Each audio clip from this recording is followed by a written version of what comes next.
Kitty Needy, and to everyone else that is watching. As you all know, my name is Natalie. I am one of the parts of the Who Is She team, and today's video is actually going to be about something that I have been trying really hard to do these past, I don't know, 19 years of my life. I'm actually going to be talking about acting on your whims. And I know it sounds very bizarre because a lot of people's whims tend to not work out so well, but in my own personal experience, I haven't really regretted any of the whims that I've gone out on because for anyone that knows me, I'm actually kind of an overthinking person as opposed to a going out and doing things kind of person.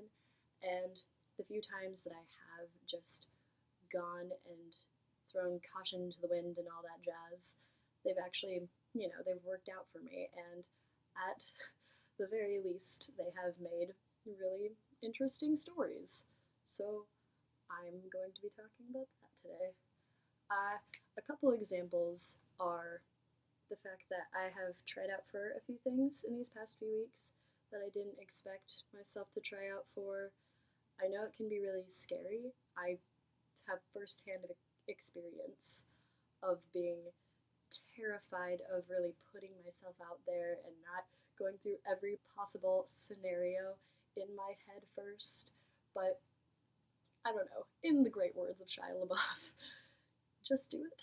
I have really made fond memories of the times that I have gone out on whims. Even if they haven't panned out the way I expected, I didn't really get called back for this audition that I tried out for, but it was still a really good experience. It still got me out of my comfort zone, and I even found a lot of people that I hadn't had contact with in a while. I got to see them, and I got to, resume contact with them. So, I don't know, I haven't regretted any of these choices that I've just done spontaneously. The first tattoo I got, actually, was a spontaneous decision.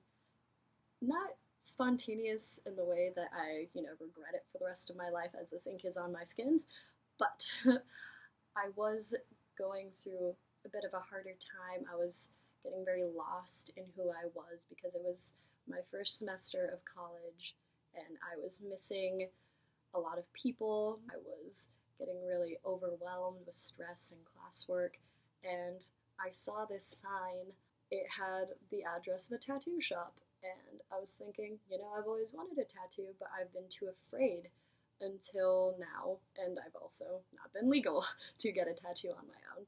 So I looked up the address. It was only a couple blocks away, and I went and I got an appointment, and that is the story of how I got my first tattoo, and I have not regretted it, albeit probably not the best example because you do have a tattoo for the rest of your life. Life is short, Life is really, really short, and I have come to realize that a lot in just these past 2 years. There will always be something to worry about. There will always be a possible negative outcome, You can't just live in fear all of your life, and this is something that I have been working on for a while. There's actually this poem that I read in my poetry class the other week that kind of inspired me to make this video, kind of inspired all of these things happening in my head, and I'll just read a little bit of it to you. It's called A Litany for Survival by Audre Lorde. When we are alone, we are afraid love will never return, and when we speak, we are afraid our words will not be heard, nor welcomed. But when we are silent, we are still afraid. So it is better to speak remembering we were never meant to survive.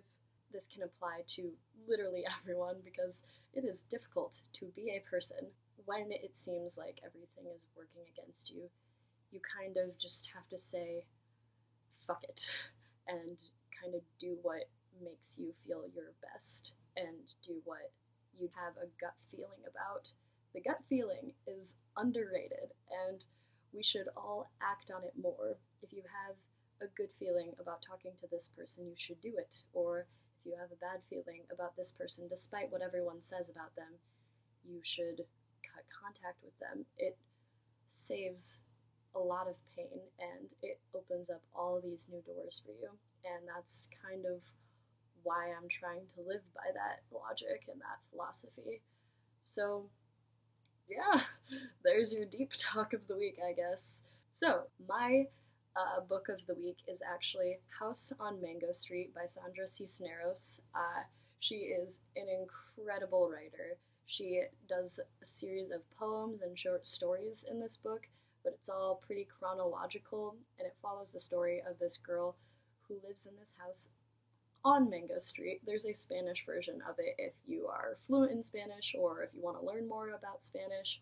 It's pretty nice because the language she uses is relatively simple. If you're in an AP Spanish class, you're most likely going to read it at some point. There's so many adult aspects of it told from this very simplistic view of this young girl, and it is written really beautifully, and I would just recommend it if you want to get into poetry, if you want to get into a lot of culture-oriented literature. So, I will see you guys next week, I suppose.